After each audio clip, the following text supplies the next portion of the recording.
Welcome to More Able Than Dis, the podcast where we discuss everything related to disability and music education. More Able Than Dis is sponsored by the Music Department at Georgia College and State University, Georgia's designated public liberal arts university. Today we will be talking to our special guest, Dr. Nikki Gross, about marching a blind student in a marching band. Prior to her appointment at Auburn, she served as Director of Athletic Bands at Indiana State University, Marching and Concert Band Director at the University of Dayton, and Assistant Director of Bands at West Virginia University. During her career, she taught courses within the music education curriculum, general music elective courses, and has served as the supervisor for student teachers. Dr. Gross is an active guest conductor, clinician, and drill writer, having written for high schools and colleges such as West Virginia University, the University of South Carolina, the University of Dayton, Indiana State University, and Elon University, and holds membership in the College Band Directors National Association. Dr. Gross was a staff member with Mid-Atlantic Camps, Richmond, Virginia for 25 years, serving as the lead instructor in the drum major area for 19 years. Dr. Gross received her Doctor of Musical Arts in Instrumental Conducting from the University of South Carolina, where she studied with Scott Weiss, and the Master of Music and Bachelor of Music degrees from West Virginia as a student of Don Wilcox and John Hendricks. She served as a graduate assistant for the bands at South Carolina and at West Virginia University. Dr. Gross also instructed instrumental music for 7 years in grades 8 through 12 in the Virginia public schools. All right, hi. I'm good. How are you doing? I am well. So I understand that at Auburn several years ago, y'all had a French horn in the band, a French horn player in the band who was blind. Yes, we did. And that he marched in the marching band? He did. All 4 years that he was here, he was a part of our program. Yes. Outstanding. So the first question I have is, how did he approach you? Or did he approach you and say, I want to march? Yes, he did. And this happened, I'm in my 11th season here at Auburn. So my first season was the fall of 2015, and that was also his freshman season as well. So he originally approached Dr. Sperlin, who is my colleague and the Director of Athletic Bands, Associate Director of Bands here. He had a conversation with this young man and his parents sometime during the summer. It could have been during orientation, about his desires to want to audition to be in the marching band. And I believe I remember Dr. Sperlin talking about how they sat down and talked about, what it would, what an audition could look like for him, and what the possibilities were. And also, I think they also had a very honest conversation about there are some things that we do that, we would really have to sit down and discuss if he were to make the band, if it would be safe for him and for the other students as well. So I think it was just a very, preliminary discussion as to, could he audition for the band? And he let us know that he had interest in doing that, and what his prior marching band experience had been, and so on and so forth. That's useful because when you're blazing new trails. Season 2 of More Able Than Dis is sponsored by the Music Department at Georgia College and State University. In addition to bachelor's degrees in music and music therapy, including a BA plus MAT path to initial teacher certification, GCNSU offers an online master's degree in music education for certified teachers seeking to expand or improve their knowledge and skills, as well as a hybrid Master of Arts in Teaching degree for those seeking initial music teacher certification in Georgia. We accept certified and licensed teachers from across the U.S., and Georgia certification is reciprocal with most other states, so don't let state boundaries deter you from applying. Apply now to start in summer or fall 2026. contact tina.holmes-davis@gcsu.edu for more information about the graduate music education degrees at Georgia College and State University. Yeah. So that actually leads very neatly into my second question, which is really once you decide, once you say yes to a visually challenged student for marching band, Yes. what's the next step? So how did, so specifically, how did you choose which shows he could or could not do, and then how Right. did you write him in the drill? Right. I'll be honest. I think it took us at least the first season to really kind of figure it out, Mm-hmm. in terms of how we were going to help him participate. Um, I, we did a lot just by asking him, Mm-hmm. what can you see? What is your, how limited are you in vision? And he explained to us that he could see light and dark. But That's he useful.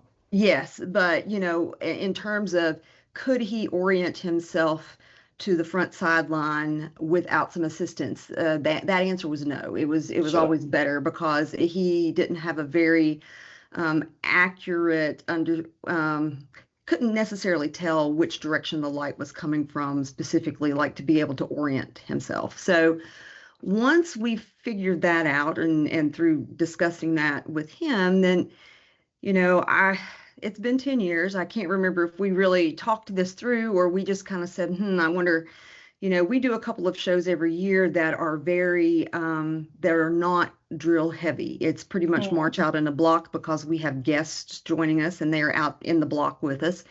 And those were the first shows that he was in.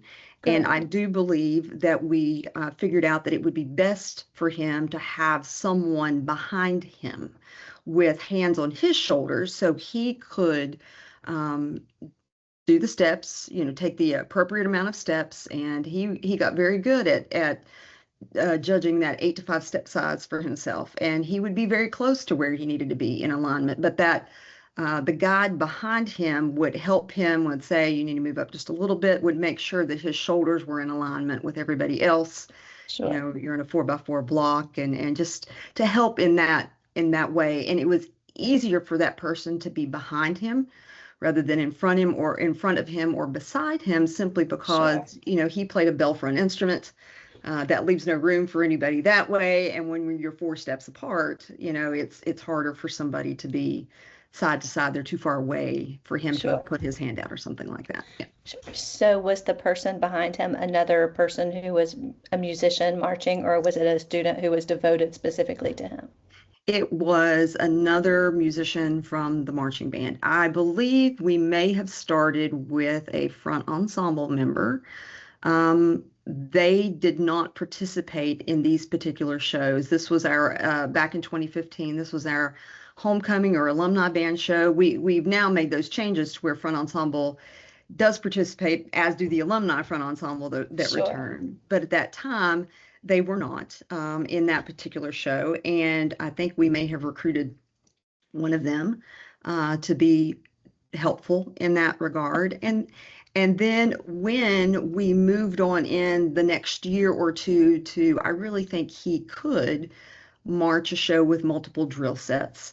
I think we recruited a student who may have been an alternate for that show, and our alternates Oh, are smart. Yeah. selected right. We always explain that to them that sometimes it takes an individual time to develop skills. We all develop some skills at different rates, and it takes some students a little time to catch on to how much music that we're going through, how to memorize the music, or Yeah. even just to get used to the marching fundamentals. So um, those one of those students would end up assisting him on a show, and again would help stay behind him so they could help orient him to the whichever direction the band was facing at the time. Outstanding. And so when he got better, or not when Hmm. he got better, but when we got all together more Right. comfortable, then he was able to march more technically challenging shows, but Yes. maybe not all of them. Correct. It really did depend upon how the drill was written. If we were doing anything that had students passing through each other. There wasn't enough interval, the interval wasn't large enough between people for that guide to fit through without, altering someone's path or putting them in danger of being, Sure.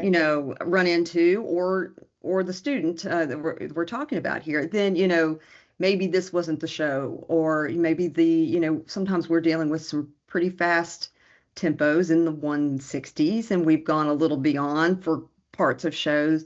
It's like, well, maybe not this show, but we always would talk to him about that ahead of time, and he was very understanding, and was he always knew his music, Of course. always knew it. And he was just very patient. And he would also end up being classified as one of those alternates for those shows. Sure. And he would come out with the alternates when the alternates were out there shadowing somebody. And then he would come back to the sidelines. So he just really operated very independently. And when he had to move to different parts of the field, someone would take him. He would just say, "Hey, can I?" And he would just put his hand on their shoulder, and away they would go. So yeah. That's amazing. And I don't want to speak for him, but it's been my experience that people with certain disabilities that are very limiting, Mm-hmm. just any opportunity is better than what they normally get. Gotcha. Yeah. The Belle McCroy Music Collective empowers music educators and student leaders through purposeful teaching, artistic excellence, and transformative leadership. Grounded in fundamentals, driven by equity, and inspired by community, we cultivate musical independence and champion the responsible stewardship of each individual's musical gifts. Through coaching, consulting, and collaboration, we help music programs thrive, one note, one leader, one classroom at a time. For more information, visit bellemcroymusiccollective.com. That's Belle McCroy Music Collective, all one word.com. I was talking with Julie Duty, who is the creator behind United Sound, and she said one of the hardest steps in doing United Sound is actually getting parental permission, because these parents have spent so long going, "No, your child can't do that," that they write back and they go, "No, my child can't do that." Do that. Yeah. Yeah. And so, yeah, I think it's wonderful that y'all just, I know it was scary probably at first. It was. It's, we have a pretty competitive audition process, Mm-hmm. and there is an element of, we want to be fair to all, to the students to all of the students that are auditioning. But that also extends to the student as well. Yes. There's a fairness to him. And I think that was part of the conversation that was had in the summer, and we did figure it out as we went during the audition process. I had just come to town. I wasn't in town very long. And I remember Dr. Sperlin sitting down, and he said, "Okay, now we have a student that's going to be auditioning who is blind, and I'm going to need your assistance to help figure out how we can help him, complete the audition process." And so we worked through that as well. It was some trial and error, and it was Sure. also some asking him, how can we best help you? And he's a very intelligent, articulate young man, and he would say, "Well, I think maybe if this or if that," or, we were very willing to give those things a try. Yeah. Good. And were there any additional liabilities or anything for, for him, regarding him or regarding the students who were, around him? Mm-hmm. None that I'm aware of. None that I'm aware of. One of the things that we discussed with him pretty early on, and if anyone's ever seen the Auburn University Marching Band start their pregame show, we come out of a very tight, restricted area under the Yes. stadium. We come out of the tunnel doing a high step jog, and even students who are fully able and are not experiencing a limiting disability, we have concerns for them, Sure. of tripping or perhaps running into something. So we determined pretty early on that we did not think that that would ever be something that would that he would be able to do, uh, Sure. simply because of the the limit, the restraints, how fast people come out. One person falls, it could create a domino effect. So Hmm. it was really for his safety and the safety of all of the other students. Sure. Yeah. That And so I don't really see that necessarily as a liability, but that was the one thing that now he learned how to do the technique. well, sure. He never gave up on that, and he had the ability to do that. It's just it was a situational, it was very situational in that particular Yeah. thing. The Center for Music Education at Georgia College is excited to offer a classroom instrument repair workshop in conjunction with the Band Instrument Repair Academy in June 2026 at the historic Georgia College and State University campus in Milledgeville, Georgia. Contact tina.holmes-davis@gcsu.edu for the registration link. Space is limited, so register today.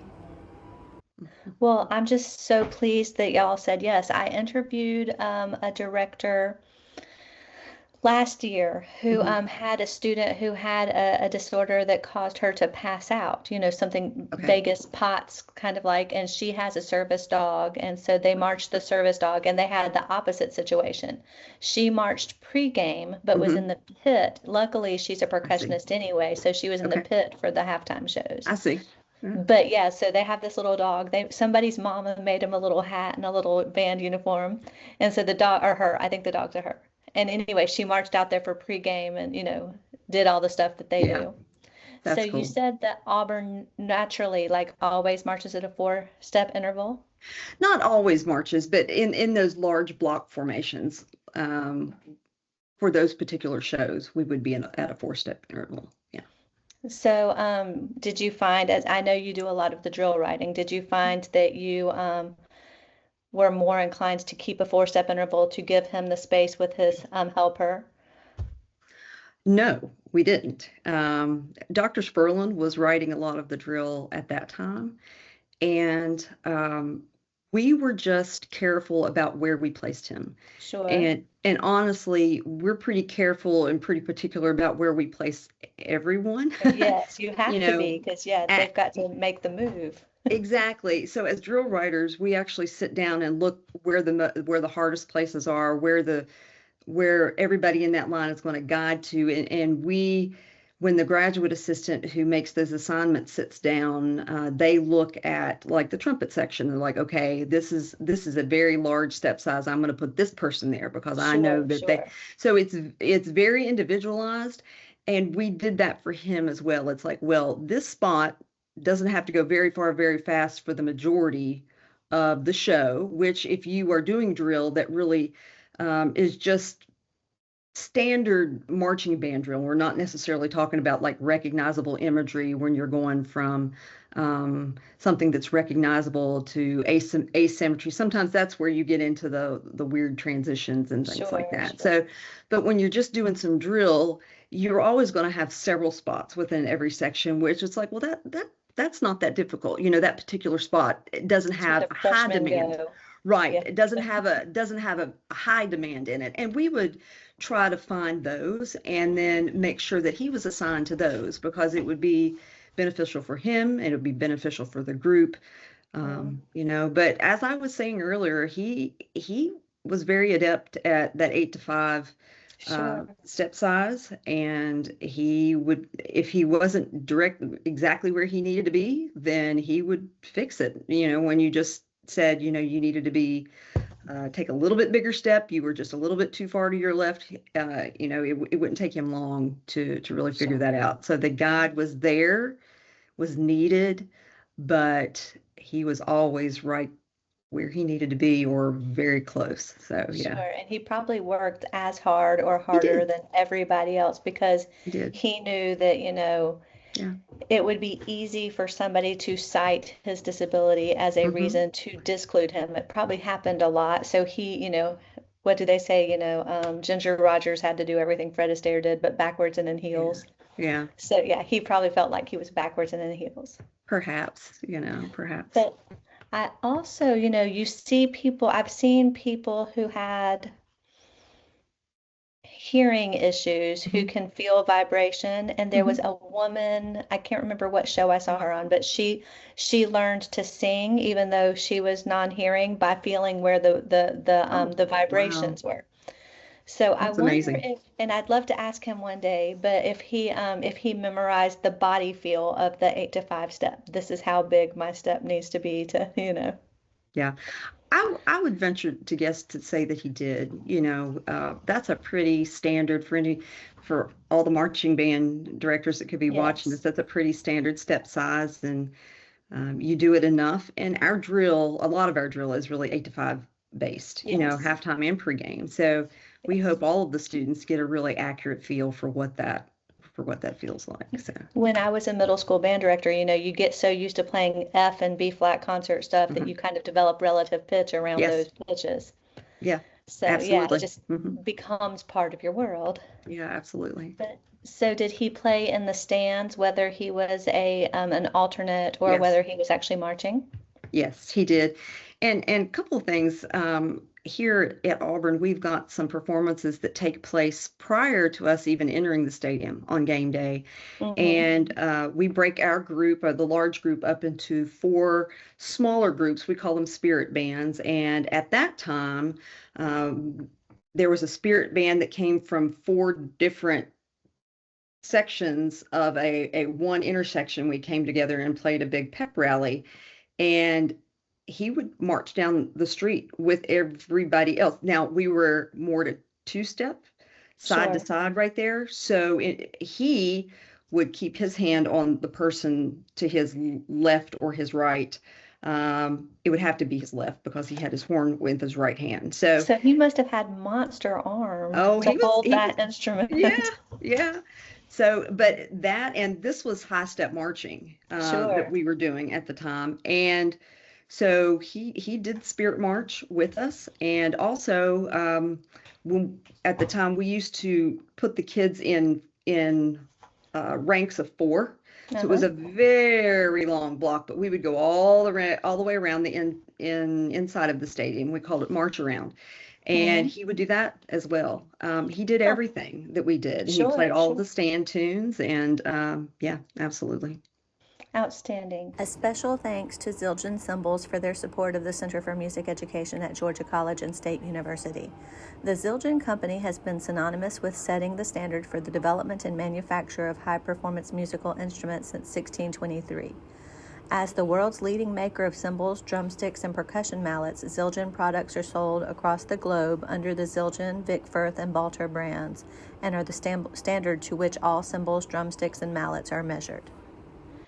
I'm trying to think of anything else. I think you've covered pretty much everything because I'm trying to think if like a high school band director or middle school band director gets somebody that has a visual impairment Mhm. that would like to, oh, I know. Um, did he memorize orally, like by rote, or did he have Braille music? He had both. I'm glad you Okay. asked the question because I was gonna see if you wanted to discuss this. Yes. He learned much of his music orally, Hmm. and it just so happened when we moved to town, it took my husband a little while to find employment. And so that meant that he had a lot of free time during the Sure. day. During that first season here at Auburn, my husband's a horn player. Okay. So that makes it work. So what this student asked for was just a recording Sure. of his part. And when we were getting music arranged for us, custom arrangements, that was very easy because you could take the finale file and just isolate the mellophone one or mellophone two part and make a MIDI recording out of that. But then we had a bunch of stuff that was stock arrangements or we didn't have the finale files too. So I asked my husband, I said, hey, would you record these? Sure. And he's like, I was just so detailed in those recordings because he knew. So he would turn a metronome on and he would say, okay, the starting pitch is here. And he would just stick with the metronome and stick with the starting pitch and, let him know what the starting pitch was. And he would just play it, as it was written.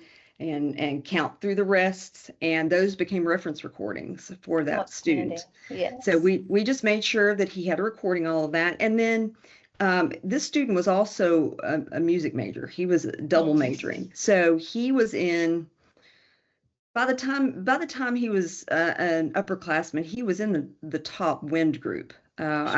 I don't remember which group he started in as a freshman, but he would learn a lot of that by ear as well, but he would also have his music brailled. So Oh, he could go back and get the details in on that. And the sure. Office of Accommodations here at Auburn, it would take them a little while to braille the music. So he pretty much knew it by the time he got Sure. it, but he said that the brailing actually allowed him to go in and pick up some details and things that maybe he had missed orally, Sure. but that was kind of his process. Yeah. Well, I think that's a wonderful combination. And I'm not an expert on Braille music at all, but it's Mm, my understanding that it only indicates pitch, it doesn't indicate octave. I see. So Okay. perhaps by having the reference recording, he could determine the octave that the Mm, pitch was to be in. very, very well could have. Yeah, very well could have. I'm not an expert in that as well. That's just, yeah. Yeah. So yeah, so he's got music, he's got drill, he's got a Mhm. helper. Yeah. And yeah, I think I understood several years ago that he had been an Alabama All-State as a high school student. So I imagine, I That think he was a very strong player, is what he I was. understand. Yes. Yes. He was. He very, very good ear, was a very good player. You forgot that he didn't have his sight because he Sure. functioned just as everybody else functioned within the band. And I can remember some students when he first auditioned and first made the ensemble. Later, they admitted, we Yeah, weren't sure how this was going to work, but they said we have no excuse after we watch how hard he works. And sure. the Auburn, when we get to the end of the season, there's only one award that's really given out for the Auburn University band, and it's called the Bodie Hinton Award, and Hmm. it's voted on by the membership of the band. It's a straight vote. However many, whoever has the most votes, that's who the award goes to. And his senior year, it was a landslide.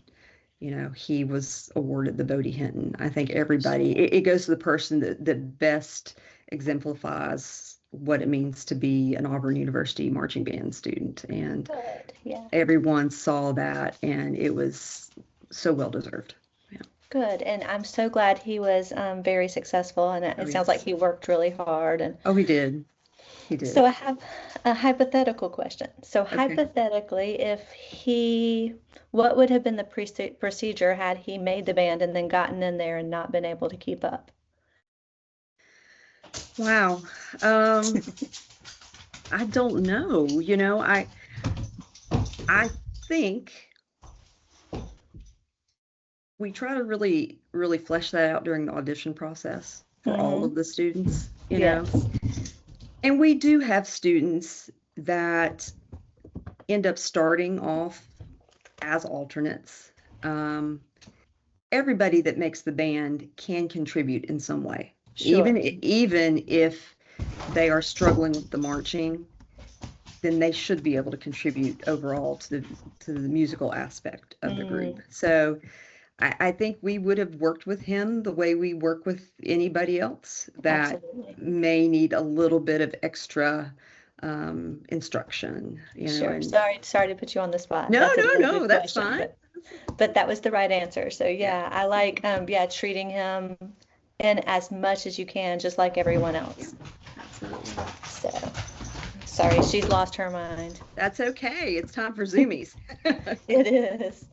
So yeah, but I think I'm hoping that gives us enough information that people who are considering marching visually challenged students, and I liked what you said at the beginning, there are a lot of misconceptions that a lot of people think that blind people just see black. And there are very few people in reality that just see black. Most blind people see something. they just, like you said, they can't interpret what they're saying, or what they're saying is not enough to get the information that they need. So yeah, so that's very exciting, and I think that, just being willing to take the challenge. Our young lady from season 1 transferred from one school to another because the first school wouldn't even let her try. Gotcha. And so yeah, just giving people that opportunity to see if they can do it. Sure. So, well, thank you so much for talking to You're me. welcome. Well, thank you for reaching out about this. Really, I think Dr. Sperlin may have mentioned to you that after we got to his senior year, and we were able to help him participate in the ways that he was able to participate, that we all discussed it and decided to do a little presentation at the athletic band symposium, the collegiate Good. athletic band symposium, and this student came out with his dog, with his seeing eye dog. They flew out independently. It was in at the University of Washington. Out, Wow. yeah, so out in Washington State, and we did a presentation on this. He was included in that, so it was a nice Sure. way to kind of wrap that up, and yeah. Yeah, so now I'm putting two things together. We had the seeing eye dog last year Yeah. season, and he had, or not seeing eye dog, but a medical alert dog. Right. So I'm Right. wondering if we could use our seeing eye dog whenever we don't have Yeah. because the very specialized, the dogs that are very specialized in their training for these things, probably, at least the one that, we worked with last season learns the drill faster than the people did. I have no doubt. I have no Yeah, doubts about that. so this is wonderful. We have opportunities that I never even imagined when I was when I was a younger person. So my disability came later, and so I kind of had to hop into this world per force, and I'm so excited because I know firsthand how frustrating it is when people look at you in the face and say, no, you can't do that, or you can't do that anymore. So thank you for working with them. You're welcome. All right, and yeah, have a great night. Thank you as well. Bye-bye. Bye.